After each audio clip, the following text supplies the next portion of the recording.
आज का टाइटल बेहद खास है साथियों। बिहार नाम जैसे ही आप सुनते हैं आपके मन में कोई ना कोई इमेज जरूर बनती होगी। ऐसा संभव नहीं है कि आप भारतवासी हो और बिहार को लेकर आपके मन में कोई इमेज ना हो। लेकिन क्या आपको पता है कि आपके मन में बन रही यह इमेज अगर आपको एक कालखंड से गुजार कर दिखाई जाए तो निश्चित ही बदल जाएगी। आपके दिमाग में संभवतया बिहार को लेकर जिस भी प्रकार की अच्छी तो और अच्छी हो जाएगी, बुरी है तो अच्छी हो जाएगी, बिहार को लेकर के आपके मन में जिस भी प्रकार का भाव है वो आज के सेशन के बाद परिवर्तित जरूर होगा। इसलिए शुरू करते हैं आज का सेशन और जानेंगे कि किस प्रकार से एक समय भारत का सबसे पावरफुल और सबसे समृद्ध राज्य बिहार आज इस हाल में क्यों है, देश के सबसे पिछड़े राज्यों में बीमारियों में पहला बी क्यों है। चलिए शुरू करते हैं। जैसा कि आप सभी जानते हैं कि बिहार भारत का तीसरा सबसे अधिक जनसंख्या वाला राज्य और प्राचीन भारतीय इतिहास का महत्वपूर्ण केंद्र है।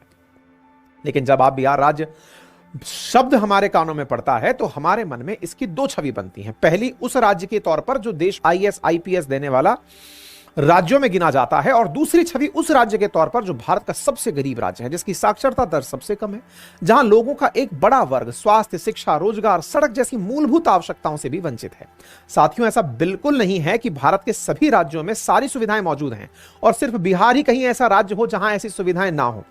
ऐसा बिल्कुल नहीं है कि भारत के बाकी सभी राज्यों में सारी सुविधाएं मौजूद हैं और सिर्फ बिहार ही ऐसा राज्य है जहां ये सारी समस्याएं हैं। लेकिन जब हम बिहार के इतिहास में झांकते हैं तो हमें देखने को मिलता है कि बिहार उस मगध साम्राज्य का केंद्र रहा जो महाजनपद काल से 7वीं सदी तक यानी लगभग 1200 वर्षों तक भारतीय उपमहाद्वीप का सबसे अधिक शक्तिशाली साम्राज्य रहा।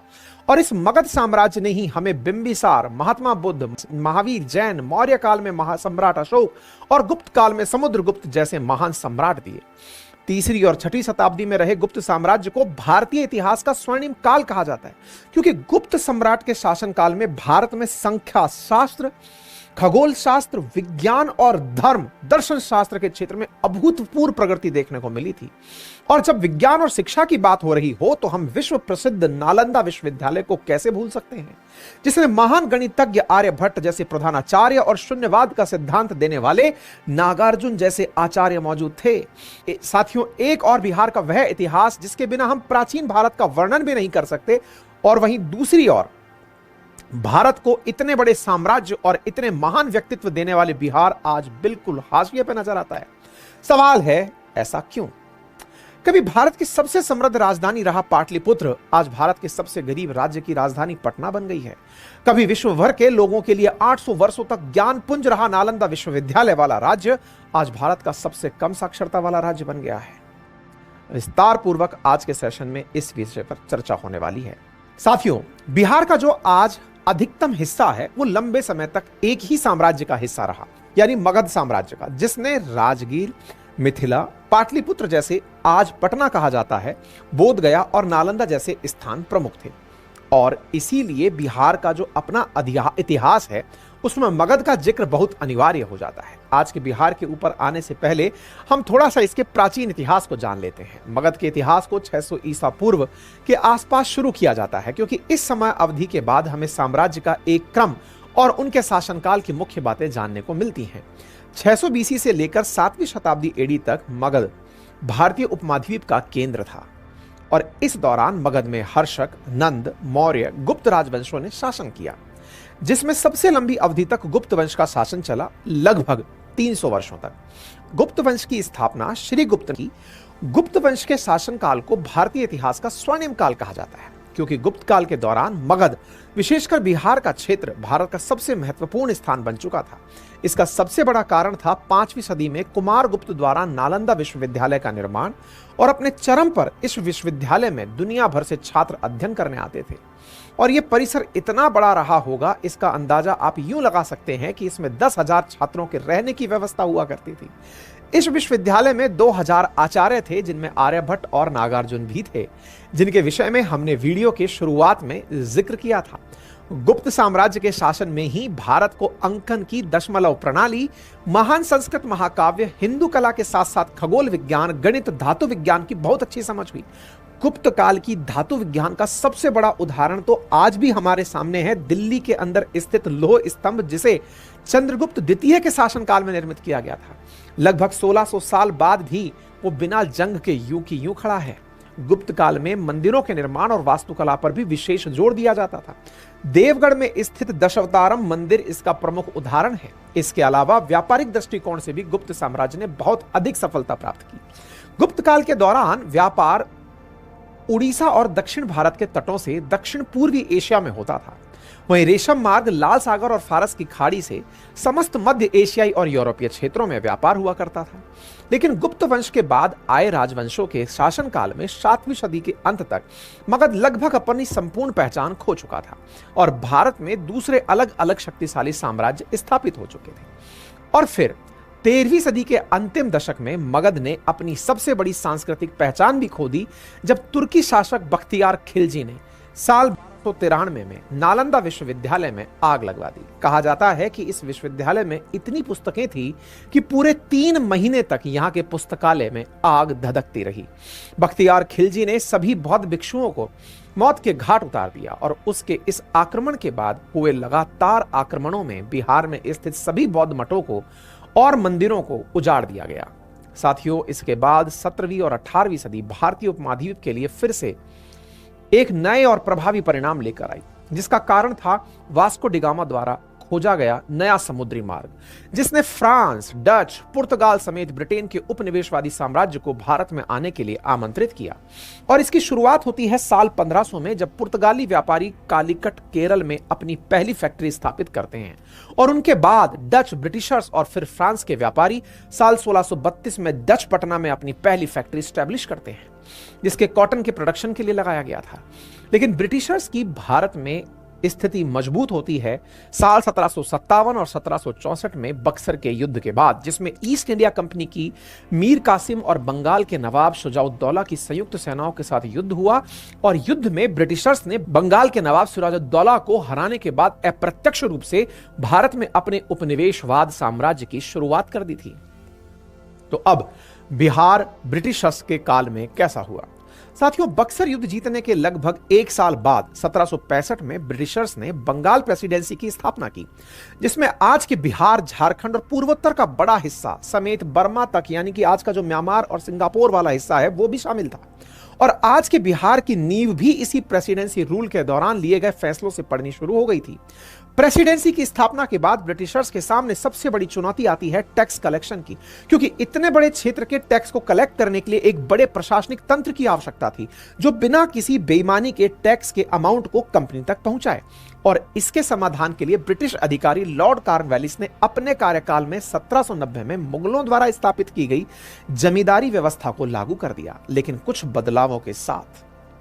साथियों, जो मुगलों की जमींदारी व्यवस्था थी, उसमें किसानों को इतना शोषित नहीं किया जाता था जितना ब्रिटिश जमींदारी व्यवस्था ने किया। और यह व्यवस्था तब और ज्यादा शोषणकारी हो गई जब 1793 में इसे स्थायी बंदोबस्त में बदल दिया गया।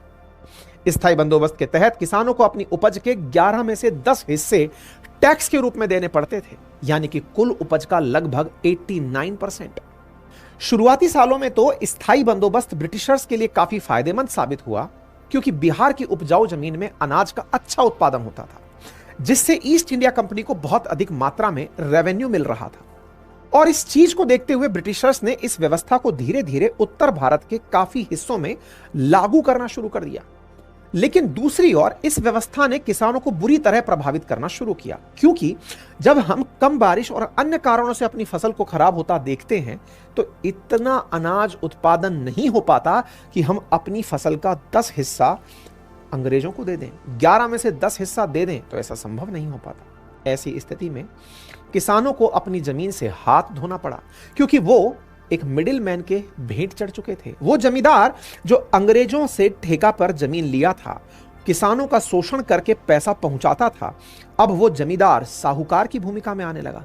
यानी वो किसानों को लोन देने लगा, लोन से पैसा वापस बरतने लगा और वो अंग्रेजों को टैक्स के रूप में देने लगा। एक विशेष साइकिल जमींदार के साहूकार बनने के रूप में देखने को मिली। ऐसी स्थिति में किसान अपनी जमीन से हाथ धोना शुरू कर दिए। यानी कि ब्रिटिशर्स की जमींदारी व्यवस्था में जमींदार के अधिकार तो बढ़ गए, और फसल खराब होने पर किसान पूरी तरह जमींदार के क्योंकि टैक्स ना चुका पाने पर जमींदार उनसे जमीन ले लेता था और पैसा ना चुका पाने पर वो उन्हें बंधुआ मजदूर के रूप में रखना शुरू कर चुका था। टाइम के साथ ऐसे किसानों की संख्या बढ़ती चली गई जिन्होंने अपनी जमीन गंवा दी थी, जिनका इंपैक्ट यह हुआ कि बिहार समेत उत्तर भारत की एग्रीकल्चर प्रोडक्टिविटी बुरी तरह प्रभावित हुई। साथ ही किसानों की हालत बहुत खराब हो गई और आगे चलकर यही बात अंग्रेजों के खिलाफ हुए बड़े किसान आंदोलनों का कारण बनी, जिसमें सन 1917 में हुआ चंपारण सत्याग्रह भी शामिल है। जमींदारों की मनमानी के अलावा बिहार को लेकर एक और बात थी जो ब्रिटिश रूल में इसके खिलाफ रही, वो यह थी कि बिहार बंगाल प्रोविंस का हिस्सा था, जहां सरकारी नौकरियों पर बंगाली लोगों को प्राथमिकता दी जा रही थी और बड़े प्रशासनिक पदों पर भी बंगाल के लोग ही बैठे हुए थे। नतीजा यह हुआ कि ब्रिटिश हुकूमत बिहार के प्रति लापरवाह हो गई और बिहार पिछड़ता चला गया। अंग्रेजों की इसी लापरवाही को देखते हुए बिहार को अलग राज्य बनाने की मांग तेज हुई, जिसके बाद 1912 में बंगाल विभाजन के स्वरूप बिहार एक अलग राज्य के रूप में सामने आया, जिसमें आज का झारखंड और उड़ीसा भी शामिल था। इस विभाजन के बावजूद बिहार के किसानों की सिचुएशन में कोई सुधार नहीं हुआ, क्योंकि जमींदारी सिस्टम अभी भी लागू था, जिसमें बिहार के अधिकतर किसान बुरी तरह फंसे हुए थे। लेकिन साथियों, इन सारी समस्याओं के बीच एक चीज ऐसी थी जो बिहार और इसके आसपास के इलाकों के लिए आजादी से पहले और उसके कई साल बाद तक भी बहुत फायदेमंद साबित हुई। हम बात कर रहे हैं बिहार झारखंड में मौजूद कोयले और अयस्क भंडार की। जी हां साथियों, जिसने बिहार समेत पूरे झारखंड और पश्चिम बंगाल को एक औद्योगिक केंद्र बनाया। और इसकी शुरुआत होती है साल 1907 में, जब जमशेदजी टाटा तब के बिहार और आज के झारखंड में भारत की पहली स्टील और आयरन प्लांट की शुरुआत करते हैं। इसके बाद 1930 में यहां बड़े स्तर पर कोयला खदान का कार्य भी शुरू हो जाता है, क्योंकि भारत में रेल नेटवर्क बढ़ने के साथ कोयले की मांग भी तेज हो जाती है और दूसरे विश्व युद्ध के समय और भी तेज हो जाती है। 1937 में बिहार में सीमेंट फैक्ट्रीज भी स्टैब्लिश होती हैं। आजादी के समय तक बिहार में काफी इंडस्ट्रियल उद्योग स्थापित हो चुके थे। इस बात का अंदाजा आप यूं लगा सकते हैं कि आजादी के समय देश की चीनी की कुल खपत का 40% उत्पादन अकेले बिहार की चीनी मिलों में हुआ करता था। लेकिन इस औद्योगिकरण से केवल कुछ बड़े लोगों को ही फायदा हुआ, क्योंकि बिहार की ज्यादातर लोग अभी भी जमींदारी सिस्टम में फंसे हुए थे और कृषि ही उनका मुख्य पेशा भी बना हुआ था। साथियों, इन सारे बिंदुओं को जान लेने के बाद यहां पर यह सवाल उठता है कि स्वतंत्रता से पहले जो हम ब्रिटिश हुकूमत के अधीन थे, हमारे पास कोई अधिकार नहीं थे, लेकिन बाद में स्वतंत्रता के बाद भी बिहार की हालत क्यों नहीं सुधरी? वह कौन सी सरकारी नीतियां और राजनीतिक कारण थे जिन्होंने रिसोर्सफुल होते हुए भी बिहार को सबसे ज्यादा पिछड़ा राज्य बनाए रखा, यानी बिहार आफ्टर इंडिपेंडेंस? स्वतंत्र होने के बाद देश की शुरुआती सरकारों के सामने सबसे बड़ी चुनौती थी एग्रीकल्चर प्रोडक्टिविटी और उद्योगों को बढ़ावा देना, जिसके लिए सरकार ने सबसे पहले जमींदारी व्यवस्था को खत्म किया और किसानों को मुक्त रूप से खेती करने का अधिकार दिया। हालांकि इसके बाद भी बिहार समेत कई राज्यों में जमींदारी सिस्टम लंबे समय तक चलता रहा। लेकिन बिहार को जिस पॉलिसी ने सबसे ज्यादा नुकसान पहुंचाया वो थी साल 1952 में केंद्र सरकार द्वारा लाई गई फ्रैट इक्वलाइजेशन पॉलिसी। जी हां साथियों, जिसके तहत देश में औद्योगिक गतिविधियों को बढ़ाने के लिए सरकार ने देश में कहीं भी उद्योग लगाने पर जोर दिया। जैसा आप ऑलरेडी सुन चुके हैं कि बिहार में देश की कुल खपत का 40% चीनी उत्पादित हो रहा था, तो निश्चित ही अन्य राज्यों को इस तरह के अवसर नहीं मिल पा रहे थे। इसलिए केंद्र सरकार इस फैसले को लेकर आई। साथियों, इस पॉलिसी के बैकग्राउंड को ठीक से समझते हैं तो इस पॉलिसी के आने से पहले हो यह रहा था कि जो फैक्ट्रीज भारत में लग रही थी वो वहां लग रही थी जहां उन्हें अपने प्रोडक्ट के लिए रॉ मटेरियल मिल रहा था। जैसे आज के बिहार, झारखंड, उड़ीसा, छत्तीसगढ़, वेस्ट बंगाल जैसे राज्यों में फैक्ट्रीज लग रही थी, क्योंकि इनके पास मिनरल्स, कोल माइंस जैसे बड़े रिसोर्सेज मौजूद थे। और इस बात को लेकर सरकार का यह सोचना था कि देश में सब जगह तो रॉ मटेरियल उपलब्ध है नहीं। अगर ऐसा ही रहा तो देश में औद्योगिकीकरण सिर्फ रिसोर्सफुल स्थानों तक ही सीमित रह जाएगा। तो इसी समस्या के समाधान के लिए सरकार 1952 में फ्रैट इक्वलाइजेशन पॉलिसी लाती है, जिसमें सरकार ने कहा कि आप देश में कहीं भी उद्योग स्थापित कीजिए, आपके उद्योग के लिए जो भी रॉ मटेरियल यानी कच्चा सामान जरूरी होगा आपको ट्रांसपोर्ट करना पड़ेगा, उस पर सरकार सब्सिडी देगी। यानी विषय स्पष्ट था, आप चाहे जहीं भी फैक्ट्री बनाइए, आपने अपनी सहूलियत से फैक्ट्री बनाई, कच्चा माल ही तो चाहिए था, कच्चा माल आराम से ट्रेन से लेके जाइए, सरकार सब्सिडी देगी। और इस पॉलिसी का इंपैक्ट यह हुआ कि 1952 के बाद सभी उद्योग धीरे धीरे तटवर्ती क्षेत्रों के पास स्थापित होना शुरू हो गए, क्योंकि प्रोड्यूस होकर के जो माल था वो दूसरे देशों में व्यापार करने की सुविधा तट पर आसानी से उपलब्ध होती है।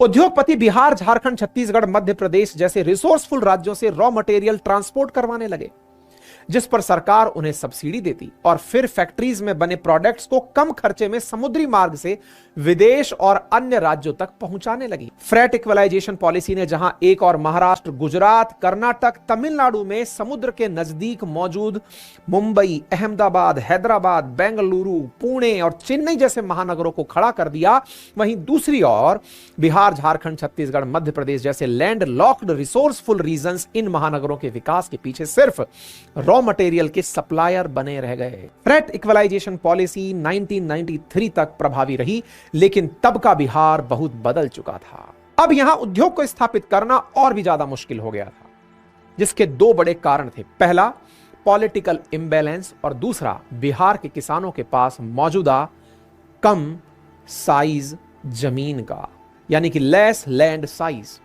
अब अगर पॉलिटिकल इंबैलेंस की बात करें तो 1960 से लेकर 1990 तक, यानी कि 30 सालों में बिहार में 25 मुख्यमंत्री रहे।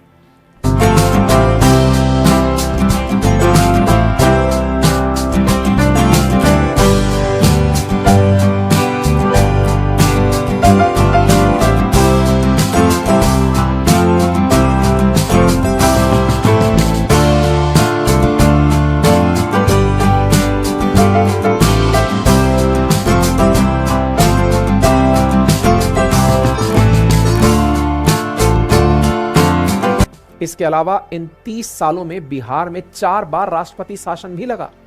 इस पॉलिटिकल इंबैलेंस का सबसे बड़ा कारण था कि कोई भी पार्टी बिहार में उद्योग को लेकर एग्रीकल्चर एक्टिविटी को बढ़ा नहीं पा रही थी। सरकार लोगों में विश्वास पैदा नहीं कर पा रही थी। पॉलिटिकल पार्टीज आपसी मतभेद में थी तो जो हर कुछ टाइम पर अपना मुख्यमंत्री बदल देती थी। इन सब बातों का रिजल्ट यह हुआ कि बिहार में मौजूद पुराने उद्योग जैसे मिल और फैक्ट्रीज भी धीरे धीरे बंद होने लगे। 1990 के बाद बिहार में नई दिशा की राजनीति सामने आई। जातिवाद और जातिवाद की इस आइडियोलॉजी ने बिहार को बची हुई उम्मीदों को भी खत्म कर दिया, क्योंकि इस आइडियोलॉजी ने बिहार को एक स्थायी सरकार तो दे दी, लेकिन डेवलपमेंट नहीं दे सकी। लेकिन फिर भी बिहार में आज भी जातिवाद की राजनीति कितनी इंपॉर्टेंट है, इसका अंदाजा आप हाल ही में हुई कास्ट बेस्ड सेंसस से लगा सकते हैं। 1990 के बाद बिहार में लूट, हत्या जैसी घटनाएं तेजी से बढ़ने लगी और सरकार पर भी बड़े बड़े घोटाले करने का आरोप लगने लगा, जिसके चलते उसकी सोशल इमेज और ज्यादा खराब हुई। दूसरी ओर बिहार के अधिकतर किसानों के पास मौजूद बहुत कम माप की कृषि भूमि से भी दो नई प्रॉब्लम सामने आई। पहला, कम कृषि भूमि होने की वजह से अधिकतर किसान मॉडर्न एग्रीकल्चर इक्विपमेंट को अपनी कृषि का हिस्सा नहीं बना पा रहे थे, क्योंकि कम माप की कृषि में, कम माप की भूमि में इतना ज्यादा उत्पादन ही नहीं था कि वो मॉडर्न इक्विपमेंट पर होने वाले खर्च को उठा सकें, जिसका रिजल्ट यह हुआ कि बिहार के अधिकतम किसान अपनी प्रोडक्टिविटी को नहीं बढ़ा पाए और उनकी कृषि होने वाली आमदनी भी नहीं सुधरी। किसानों की स्मॉल साइज लैंड होल्डिंग्स ने दूसरी समस्या जो निकल कर आई वो यह थी कि उद्योगों के लिए होने वाली लैंड एक्विजिशन प्रोसेस, जिसमें कि उद्योग के लिए जमीन के बड़े भूभाग को अधिकृत करना पड़ता था। लेकिन बिहार में एक फैक्ट्री के एस्टेब्लिशमेंट के लिए कई सौ किसानों से बात करनी पड़ती थी, क्योंकि किसानों के पास छोटे छोटे भूखंड थे। आपको जमीन चाहिए तो आपको बड़े भूखंड पर, अगर आपको फैक्ट्री लगानी है तो बड़ा भूखंड चाहिए। बड़े भूखंड के लिए काफी सारे किसानों से बात करनी पड़ेगी, और काफी सारे किसानों से बात करनी पड़ेगी तो ऐसी स्थिति में अगर 2-4 लोगों ने भी अपनी जमीन देने से मना कर दिया तो फिर सारा मामला बेकार हो जाता था। साथियों, ये लैंड एक्विजिशन जैसी बेसिक चीजें एज ऑफ डूइंग बिजनेस को इंपैक्ट करती हैं। यही कारण है कि एज ऑफ डूइंग बिजनेस यानी व्यापार की सुगमता में 36 राज्य यूनियन टेरिटरी के लिस्ट में बिहार 26वें नंबर पर आता है। वहीं दूसरी ओर सबसे स्मूथ लैंड एक्विजिशन प्रोसेस वाला स्टेट गुजरात रहा, जो कि इसी कारण एज ऑफ डूइंग बिजनेस में या तो कभी पहले स्थान पर या कभी दूसरे स्थान पर रहा। एक तो कोस्ट लाइन और दूसरा लैंड एक्विजिशन का आसान होना। बिहार में लैंड एक्विजिशन के इस डिफिकल्ट प्रोसेस का दूसरा नेगेटिव इंपैक्ट यह हुआ कि कई बार बड़े बड़े प्रोजेक्ट्स बहुत धीमे धीमे पूरे होते और जो एक स्टेट के लिए उसकी बिजनेस इमेज को डैमेज करते थे। और बिहार के साथ कुछ ऐसा ही हुआ। पॉलिटिकल इम्बैलेंस, लैंड एक्विजिशन के साथ साथ बिहार को तीसरा बड़ा नुकसान हुआ साल 2000 में, जब उससे अलग होकर एक नया राज्य झारखंड बना। झारखंड के अलग होने से बिहार ने अपनी उपजाऊ जमीन और मिनरल्स का एक बहुत बड़ा हिस्सा खो दिया, क्योंकि बिहार ने जिस एरिया में थोड़ा बहुत उद्योग इन्वेस्ट किया था वो सारा झारखंड के हिस्से में चला गया और बिहार को खाली हाथ रहना पड़ा। इन सारी सोशल प्रॉब्लम्स के साथ बिहार में लंबे समय तक नक्सलवाद का सामना भी रहा। बिहार के साथ साथ छत्तीसगढ़, झारखंड, उड़ीसा, तेलंगाना, मध्य प्रदेश भी लंबे समय तक नक्सलवाद से जूझते रहे। इसके साथ कुछ और प्रॉब्लम्स भी रही जिन पर बात करना जरूरी है, जैसे हर साल आने वाली बाढ़ से भी बिहार को हजारों करोड़ का नुकसान होता है, जिसमें उपजाऊ भूमि और फसल का नुकसान बड़ी मात्रा में होता है। बिहार डिजास्टर मैनेजमेंट डेटा के अकॉर्डिंग पिछले 10 सालों में आए फ्लड के कारण बिहार में कुल 2300 लोगों की मौतें हुई हैं, जबकि 2021 की एक दूसरी रिपोर्ट के अकॉर्डिंग उस साल फ्लड में बिहार सरकार को लगभग 3700 करोड़ रुपए का नुकसान हुआ। एक और ये नुकसान और दूसरी ओर तेजी से बढ़ रही बिहार की पॉपुलेशन भी सरकार के सामने नए चैलेंजेस रख रही थी, जो है गरीबी और बढ़ती हुई बेरोजगारी। इन सारे फैक्टर्स का कलेक्टिव इंपैक्ट है आज बिहार की पर कैपिटा इनकम पूरे देश में सबसे कम है। पूरे देश की टोटल पॉपुलेशन में लगभग 9% रखने वाला बिहार पूरे देश की जीडीपी का कुल 2.77% ही कंट्रीब्यूट करता है। कभी देश की 40% शुगर प्रोड्यूस करने वाला राज्य आज केवल 2% तक सीमित रह गया है। कभी 3000 चावल की मिल वाले राज्य में करप्शन के चलते 2000 राइस मिल बंद हो चुकी हैं। आज बिहार के लगभग 34% पॉपुलेशन मल्टी डायमेंशनल पॉवर्टी का फेस कर रही है, जो देश में सबसे ज्यादा है। मल्टी डायमेंशनल पॉवर्टी का मतलब है जिन लोगों के पास अच्छी एजुकेशन, हेल्थ और लाइफ स्टैंडर्ड का एक्सेस नहीं होता है। इसके अलावा बढ़ती हुई जनसंख्या, सीमित कृषि भूमि और उद्योग की कमी ने बड़ी संख्या में लोगों को बिहार से पलायन करने के लिए मजबूर किया है। बिहार के पलायन की कितनी बड़ी समस्या है, इस बात को फरवरी 2020 की एक रिपोर्ट से समझते हैं, जिसमें बताया गया कि बिहार की 50% फैमिलीज ऐसी हैं जो बिहार से पलायन करना चाहती हैं, जिसमें रोजगार के साथ एजुकेशन और हेल्थ भी मेन रीजन है। साथियों, अब अगर थोड़ी देर के लिए हम बिहार के उद्योग और एग्रीकल्चर जैसे सेक्टर्स की दयनीय स्थिति को इग्नोर भी कर दें कि फ्रेट इक्वलाइजेशन पॉलिसी की वजह और किसान की स्मॉल लैंड होल्डिंग की वजह से ये सेक्टर पनप नहीं पाए, लेकिन एजुकेशन और हेल्थ जैसे सेक्टर्स में भी बिहार सबसे पिछड़ा नजर आता है। ऐसा क्यों? बिहार आज भारत का सबसे कम साक्षरता वाला दर का राज्य है। एक और राज्य में बड़े नंबर्स में अच्छे कॉलेज और यूनिवर्सिटी की कमी है, वहीं दूसरी ओर स्कूल्स में फेक टीचर्स बच्चों को पढ़ा रहे हैं। और अगर हेल्थ केयर की बात की जाए तो यहां की पिक्चर भी सेम ही है।